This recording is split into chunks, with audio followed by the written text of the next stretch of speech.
ॐ अज्ञानतिमिरान्धस्य ज्ञानाञ्जनशलाकया चक्षुरुन्मिलितं येन तस्मै श्रीगुरवे नमः।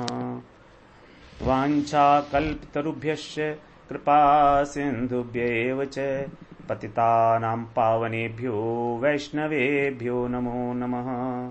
श्री कृष्ण चैतन्य प्रभो नित्यानंद श्री अद्वैत गदाधर शिवासादि गौर भक्त वृंद। हरे कृष्णा कृष्णा कृष्णा हरे हरे, हरे राम राम राम हरे हरे। हरे कृष्णा। सर्वप्रथम मैं अपने गुरुपाद पद्म ओम विष्णुपाद अष्टोत्तर शत श्री श्रीमद् भक्तिवेदांत माधव गोस्वामी महाराज के चरण कमलों में अनंत कोटि दंडवत प्रणाम ज्ञापन करता हूं। हम लोग श्रीमद् भागवत पुराण के 10वें स्कंध में 29वें अध्याय में गोपियों के द्वारा जो प्रणय गीत गाया गया है उसकी भूमिका के रूप में शुकदेव जी महाराज द्वारा जो 3 श्लोक कहे गए हैं 28, 29 और 30, उसमें भगवान के द्वारा जब गोपियों की उपेक्षा की गई, वंचना की गई और ये कहा गया कि तुम वापस घर लौट जाओ, इस प्रकार के जो अप्रिय वचन सुनकर उन गोपियों की क्या स्थिति है, मन स्थिति है, किस प्रकार से वो अनंत चिंता के समुद्र में, दुख के समुद्र में अवगाहन कर रही हैं, डूबती उतराती हैं, अनेक अनेक भावों की अनेक अनेक लहरियां उनके हृदय स्थल में उद्वेलित हो रही हैं।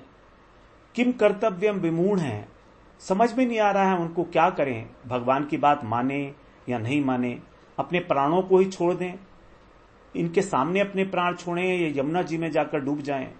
इस प्रकार की जो अवस्था है उनको 3 श्लोकों में शुकदेव जी महाराज बता रहे हैं, 28, 29 और 30। तो हम 30वें श्लोक का यहां पर श्रवण कर रहे हैं। उसमें शुकदेव जी महाराज कह रहे हैं, प्रेष्ठम प्रियेतरमिव प्रतिभाषमाणम् कृष्णं तदर्थ विनिवर्तित सर्वकामाः नेत्रे विमृज्य रुदितो पहते स्म किंचित् सर्णम्भ गदगद गिरो ब्रुवतानुरक्ता। भगवान को प्रेष्ठ कह के संबोधन कर रही हैं, प्रियतम, क्योंकि बाल्यकाल से ही वो उनसे प्रेम करती हैं। भगवान के साथ उनका प्रेम ये कोई नया प्रेम नहीं है, साथ साथ ही तो खेले हैं, बड़े हुए हैं। कृष्ण गोपियों के साथ ही बड़े हुए हैं, सखाओं के गोपियों के साथ ही बड़े हुए हैं खेलकर। मन और प्राण, हृदय, सब कुछ गोपियों ने अपना समर्पण कर रखा है। वास्तव में गोपियों ने क्या, ब्रज में प्रत्येक प्राणी, यहां तक कि खग मृग गाय जितने भी हैं, चर अचर, वहां के वृक्ष, वहां की नदियां, मेघ, एवरीथिंग, सब कुछ भगवान के प्रति पूरा का पूरा समर्पित है।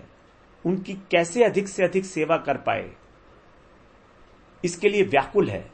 ये व्याकुलता ही वास्तव में भगवत प्रेम की प्राप्ति कराने के लिए एकमात्र साधन है। भगवान किसी से नहीं रीझते, केवल प्रेम से रीझते हैं।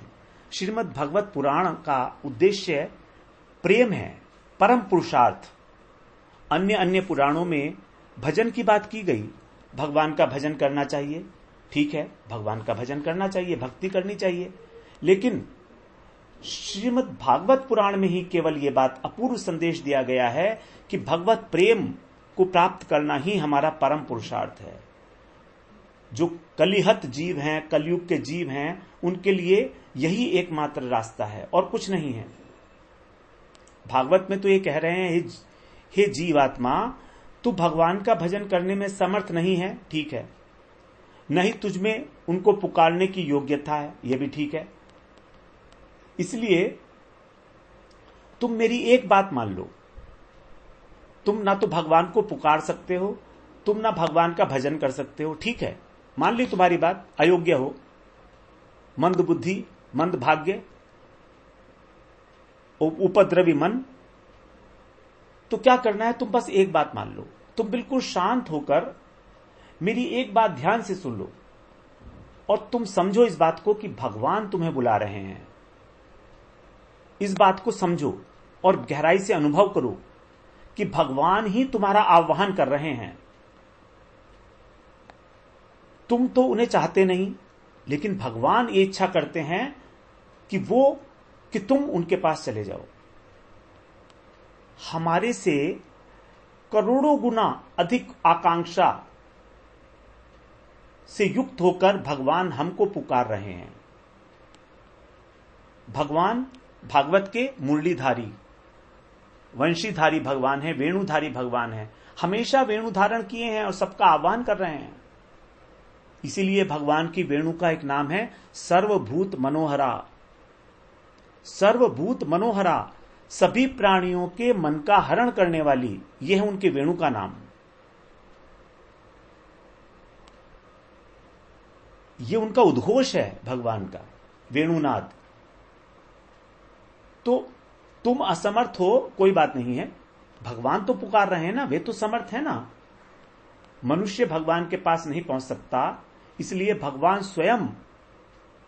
स्वयं चलकर मनुष्य के घर पर आ गए, मानव के घर पर आ गए। सबके घर में भगवान बैठे हुए हैं, सबके घरों में। कौन से है भगवान? सबके घरों में श्रीमद् भागवत पुराण, श्रीमद् भगवत गीता का निवास स्थान है। और भागवत पुराण साक्षात भगवान का रूप है और गीता साक्षात भगवान का हृदय है। उस रूप में भगवान आपके घर में विराजमान है, आपके घर में विराजमान है। अब तो भी हम उन पर ध्यान नहीं दे रहे हैं। यह सबसे बड़ा संदेश है, यह भागवत पुराण की श्रेष्ठता है कि भगवान ने स्वयं पद्म पुराण में यह बताया गया है कि किस प्रकार से भागवत का प्रत्येक स्कंध कृष्ण का एक अंग है। प्रत्येक इसमें 12 स्कंध हैं भागवत पुराण में और 12 ही अंगों का वर्णन किया गया है पद्म पुराण में। पादौ यदीयौ प्रथम द्वितीयौ त्वति तृतीयति तूर्यो कथितौ यदुरु नाभिस्तथा पंचम एव षष्ठौ भुजान्तरं दोरयुगलं तथान्यौ कंठस्तु राजन् नवमो यदीयो मुखारविन्दं दशमः प्रफुल्लम् एकादशो यस्य ललाटपट्टं शिरोऽपि तु द्वादश एव भाति तमादिदेवं करुणानिधानं तमालवर्णं सुहितावतारम् अपार संसार समुद्र सेतुं भजामहे भागवत स्वरूपम् भजामहे भागवत स्वरूपम्। कितना सुंदर बताया है। पादौ यदीयौ प्रथम द्वितीयौ, प्रथम और द्वितीय स्कंद भागवत के भगवान के चरण कमल हैं। तृतीय तूर्यो कथितो यदुरु, और जो भगवान प्रथम तृतीय तूर्यो और जो भगवान तृतीय और चतुर्थ, ये जो स्कंद हैं भगवान की जंघाएं हैं। यदुरु ये जंघाएं हैं, उरु माने जंघा। नाभिस्तथा पंचम एव षष्ठौ, और नाभि क्या है भगवान की? पंचम स्कंध। षष्ठौ वक्षस्थल, भुजांतरम भुजाओं के जो बीच में है वक्षस्थल, दोर युगलम तथान्यु, और 7वां और 8वां स्कंद भगवान की भुजाएं हैं, युगलम। कंठस्तु नाराजन नवमो यदीयो, और कंठ भगवान का 9वां स्कंद है। मुखारविंदम दशम है प्रफुल्लम, और 10वें स्कंद की तो बात ही छोड़ो, बात ही बिल्कुल निराली है। वो तो भगवान का प्रफुल्ल मुखारविंद है, मुख कमल है, खिलता हुआ मुख कमल भगवान का 10वें स्कंध। एकादशो यस्य ललाट पट्टम, भगवान का मस्तक 11 स्कंध। ज्ञान भगवान ने उसमें दिया है, सुखदेव जी महाराज ने वर्णन किया है। शिरो पितु द्वादश एव भाति, और 12वां स्कंद जो है भगवान का सिर है। तमादिदेवम करुणा निधानम तमाल वर्णम सुहितावतारम, जो आदिदेव भगवान हैं, करुणा निधान हैं, जिनका तमाल वर्ण है, श्याम श्याम कलर है, श्याम वर्ण है कृष्ण, और सुहितावतारम, सबके हित के लिए अवतार लिया है। वो अवतार भगवान का वाग्मय विग्रह जो है, यही है भागवत। तो भगवान का एक अवतार है भागवत, वाग्मय विग्रह भगवान का, शब्दमय विग्रह। तो शब्दमय विग्रह जो है वही है भागवत। अपार संसार समुद्र से तुम, इस अपार संसार समुद्र से में क्या है, सेतु के समान, जो हमको पार कर देगा। भजामहे, उस भागवत स्वरूप का मैं भजन करता हूं। भजामहे भागवत स्वरूपम। तो इस प्रकार से भागवत की महिमा बताई है। भगवान स्वयं आ गए हैं भागवत के माध्यम से। प्रत्येक पुष्प पृष्ठ पर भागवत पुराण के कृपा का वर्णन है भगवान की। जब पूतना जैसी राक्षसी को, जो अपने स्तनों से भगवान को कालकूट विष का पान कराने के लिए आई थी, उसको भगवान ने वैकुंठ में स्थान दे दिया। वैकुंठ में स्थान दिया है उसको। महापापनी थी, राक्षसी, रुधिरासना, छोटे बच्चों का खून पीने वाली, इस प्रकार की जो पूतना थी, उसको भी धात्र्योचित गति दे दी। यद्यपि उसकी इंटेंशन बिल्कुल गलत थी, भगवान की हिंसा करने की थी। जिंघा सया पाय दप्य साध्वी लेभे गतिम धात्रुचिताम कुतोन्या। यही है भागवत पुराण का हृदय स्पर्शी आश्वासन। तो मनुष्य भगवान को पाना चाहता है, ये तो ठीक है, लेकिन भागवत में इससे भी बड़ी बात है। भगवान मनुष्य को प्राप्त करना चाहते हैं। भगवान की इच्छा है कि ये सब मनुष्य मेरे पास आए। भक्त तो भगवान के व्याकुल, भक्त भगवान के लिए व्याकुल हो तो ठीक लगता है, लेकिन भागवत के अनुसार भगवान भी भक्त से मिलने के लिए आतुर हैं। यशोदा जी का स्तनपान करने के लिए मचल रहे हैं, व्याकुल हैं। बछड़ों के गाय में बछड़े जब जंगल में खो जाते हैं तो उनको ढूंढते ढूंढते थक जाते हैं। गोपियों को बुलाने के लिए वंशी की ध्वनि बजा रहे हैं, वंशी बजा रहे हैं। इस प्रकार से जो भागवत के कृष्ण हैं वो अपने भक्तों को अपने पास बुला रहे हैं।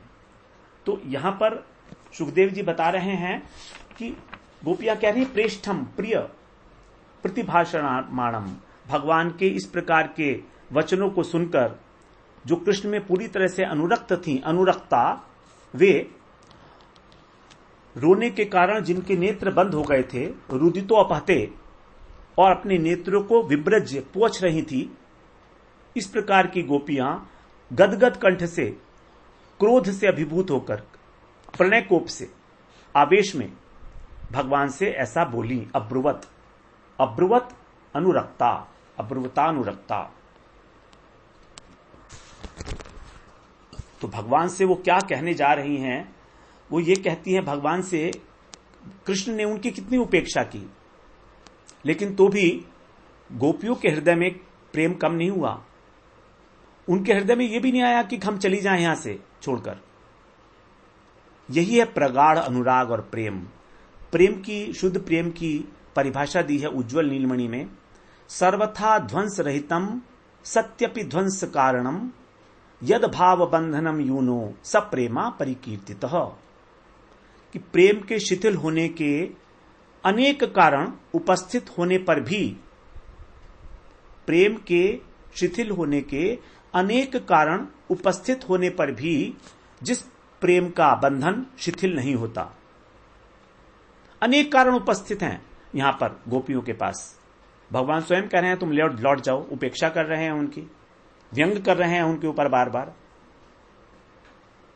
तो कह रहे हैं विज्ञ गण जो हैं उसको प्रीति कहते हैं, और इस जगत में इस प्रकार का प्रेम नहीं होता है, प्रेम का अभिनय मात्र होता है। यथार्थ प्रेम तो वास्तव में अत्यंत अत्यंत दुर्लभ है। तो यहां गोपियां प्रेम का कोई अभिनय करने नहीं आई हैं, वो वास्तव में विशुद्ध प्रेममयी हैं। इसीलिए इतने उपेक्षापूर्ण वचनों को भी उन्होंने गलत रूप से ग्रहण नहीं किया भगवान के। अप्रिय नहीं समझा उसको। अप्रिय है वचन, लेकिन बुरा नहीं माना। बुरा तो माना, लेकिन फिर भी कृष्ण का दोनों प्रकार का व्यवहार उनके लिए आदरणीय है। चाहे कृष्ण उन्हें प्रेम करें, चाहे उनके ना करें, वो कृष्ण को छोड़ने वाली नहीं है। से महाप्रभु ने, चैतन्य महाप्रभु ने शिक्षाष्टक में 8वें श्लोक में कहा है, आश्लिष्य वापादरतां पिनष्टु माम दर्शनान मर्महतां करोतु वा यथा तथा वा विदधातु लंपटो मत्प्राणनाथस्तु सएव ना परः। भगवान को कह रहे हैं महाप्रभु यहां पर लंपट, वो महालंपट श्री कृष्ण, मैं कौन हूं? जो उनकी सेवा में अनुरक्त हूं। मुझ अनुरक्त दासी को या तो आश्लिष्य, आश्लिष्य का मतलब आलिंगन करना, या तो मुझे प्रगाढ़ आलिंगन करें, अथवा पादरताम पिनष्टु, अपने पैरों तले रोंद डालें, अथवा माम अदर्शनात्, मुझे दर्शन ना दें, मुझे दर्शन ना दें, वो मर्महताम करो तुवा, अथवा उनकी जो भी इच्छा हो वो करें, मेरे को मर्मांतक पीड़ा प्रदान करें। मर्महताम, हृदय स्थल पर जो पीड़ा होती है वो बड़ी प्रगाढ़ होती है। हम लोग शारीरिक पीड़ा को पीड़ा नहीं मानते, जो हृदय की पीड़ा होती है वो बहुत तीक्ष्ण होती है। वाणी का जो प्रहार है उसको सहन करना बहुत मुश्किल है। जो प्रहार शरीर से किया जाता है उस प्रहार को तो सहन कर लेता है इंसान, लेकिन वाणी के प्रहार को, और वो भी ऐसी वाणी जो अपने लोगों के द्वारा की जाए, तो अपने लोगों के द्वारा किसी उपेक्षा को सहन करना बड़ी मर्मांतक पीड़ा होती है। तो यही कह रहे हैं महाप्रभु यहां पर कि वो चाहे दूसरे प्रियाओं के साथ रमण क्यों ना करें, फिर भी मत प्राणनाथस्तु, वे तो मेरे प्राणनाथ ही हैं, ना पर है, और इसके अतिरिक्त कोई नहीं है। बिल्कुल क्लियर, वो मुझे प्रेम करें या ना करें, मेरा प्रेम हमेशा उनके प्रति उतना ही है, अक्षुष्ण प्रेम। तो यहां पर गोपियों ने निश्चय किया कि अब चुपचाप खड़े होना नहीं चाहिए। भगवान के जो वचन हैं उनसे यदि हमारे जीवन का अंत हो गया तो हमको भगवान के चरणों का दर्शन भी नहीं मिलेगा, उनके मुख कमल का हम दर्शन नहीं कर पाएंगे, जीवन भर मरी जाएंगी। तो फिर हम अपनी व्यथा को निवेदन भी नहीं कर सकते, कम से कम अपने हृदय की बात तो बता दें इनको। तो अगर मरना ही है तो इनके मुख को निहारते हुए और अपनी व्यथा को निवेदित करते हुए हमको प्राण त्यागना चाहिए, यही हमारे लिए अच्छा होगा। इस प्रकार का निर्णय करती हैं सब गोपियां मिलकर।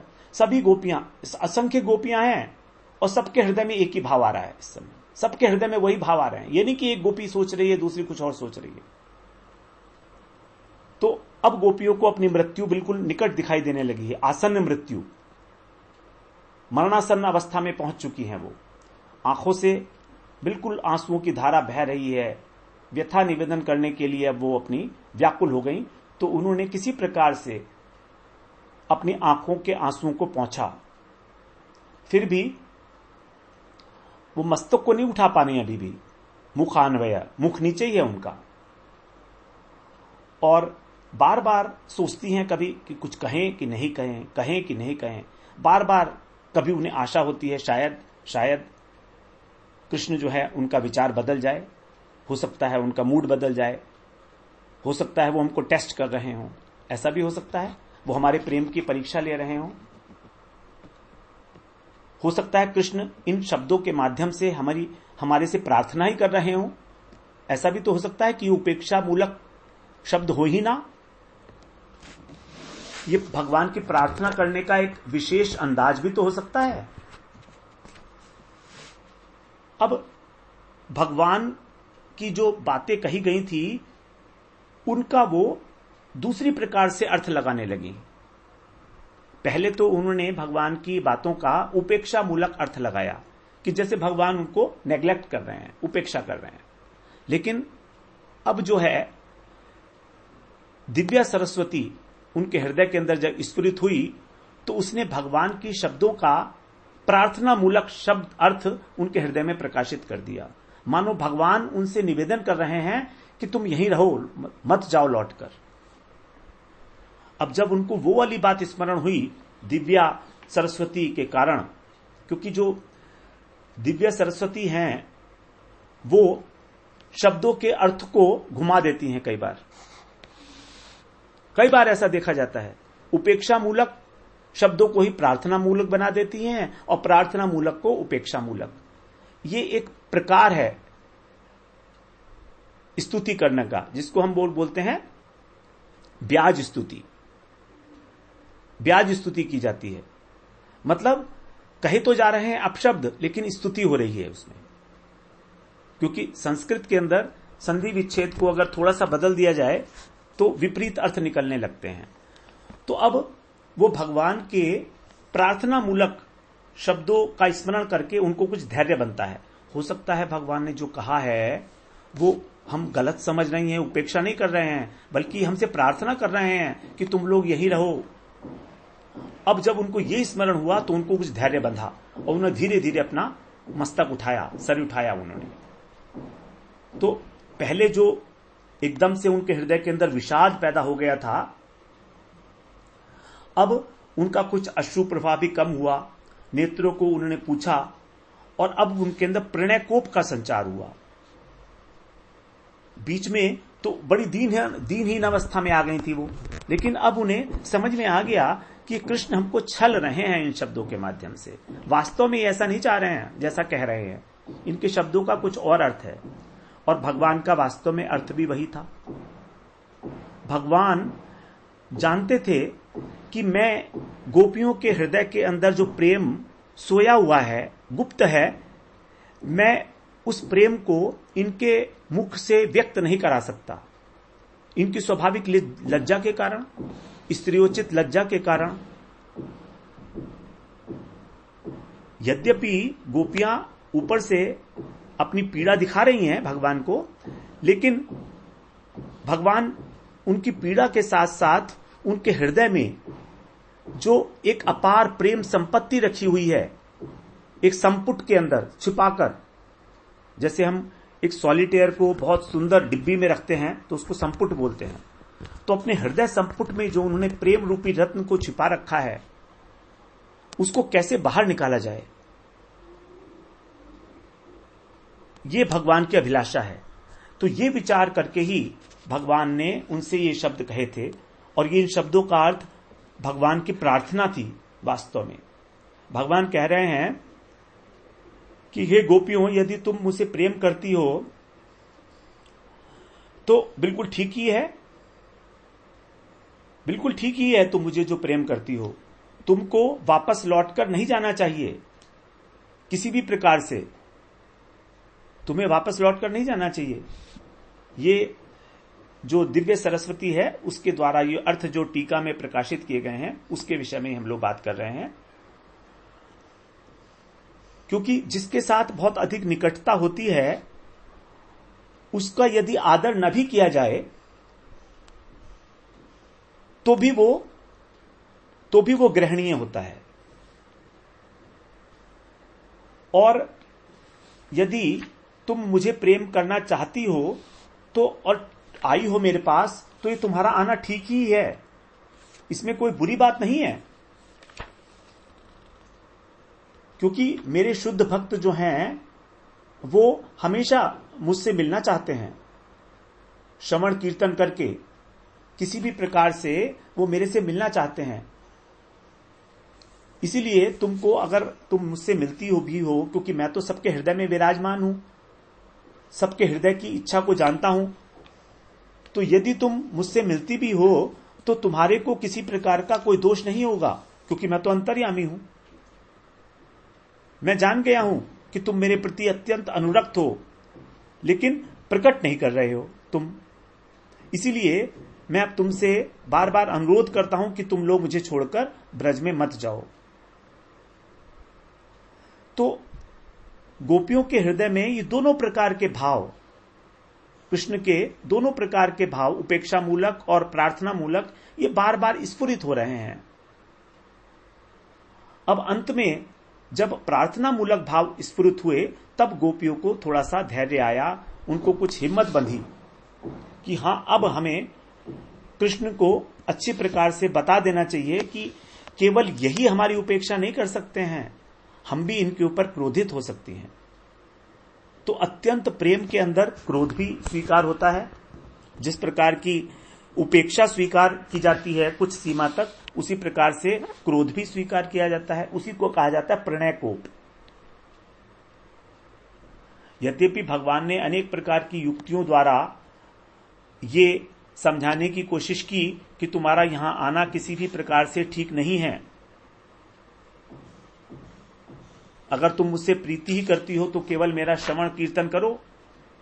तो यहां पर एक बहुत बड़ा संदेश जो इन चर्चाओं के द्वारा हमें दिया जा रहा है, वो तत्व सिद्धांत ये है कि प्रेम का जो अंतरंग साधन है वो है श्रवण कीर्तन। उसका कभी भी परित्याग नहीं करना चाहिए। भगवान से मिलना इतना इंपॉर्टेंट नहीं है जितना कि नवधा भक्ति का पालन करके भगवान के प्रति प्रेम का हो जाना। क्योंकि भगवान से जो मिलने का था वो तो कंस भी भगवान से मिला था, रावण, कुंभकर्ण, दंतवक्र, शिशुपाल सब भगवान से मिले हैं, सबने दर्शन किए हैं, हिरण्यकशिपु इत्यादि ने, लेकिन उनको प्रेम तो नहीं हुआ। तो भगवान का सानिध्य प्रेम की प्राप्ति का कारण नहीं है। यदि होता तो फिर इस संसार के अंदर सभी लोगों को भगवान का प्रेम मिल चुका होता अभी तक, क्योंकि भगवान तो सबके हृदय में ही विराजमान है, अत्यंत सन्निकट हैं। अब उनके होते हुए भी हमें उनसे प्रेम नहीं हो रहा, इसका कारण यह है कि हमें उनके प्रति प्रेम नहीं है। सानिध्य तो है, निकटता तो है भगवान से हमारी, लेकिन उनको हम मानते नहीं हैं, अपनापन नहीं है उनसे। और ये अपनापन तभी होगा जब हम श्रवण कीर्तन करते हैं। इसी प्रकार जो गोपी गीत की अवधारणा हुई है और अभी जो गोपियां आगे प्रणय कोप के द्वारा कहेंगी, ये सब जो है एक प्रकार से कीर्तन है, भगवान की महिमा का कीर्तन है, इसमें व्याज स्तुति है एक प्रकार से। तो भगवान कह रहे हैं कि जिस प्रकार से श्रवण कीर्तन के द्वारा मेरा प्रेम प्राप्त होता है, वैसा मेरे निकट रहने से नहीं होता। इसलिए साधकों को भगवान के दर्शन की अपेक्षा भी भगवत प्रेम प्राप्त करने की चेष्टा करना अत्यधिक उचित है, क्योंकि प्रेम प्राप्त करने पर भगवान को सहज ही पाया जा सकता है। और भगवान से मिलके भी प्रेम प्राप्त हो जाएगा, इसकी कोई गारंटी नहीं है किसी भी प्रकार की।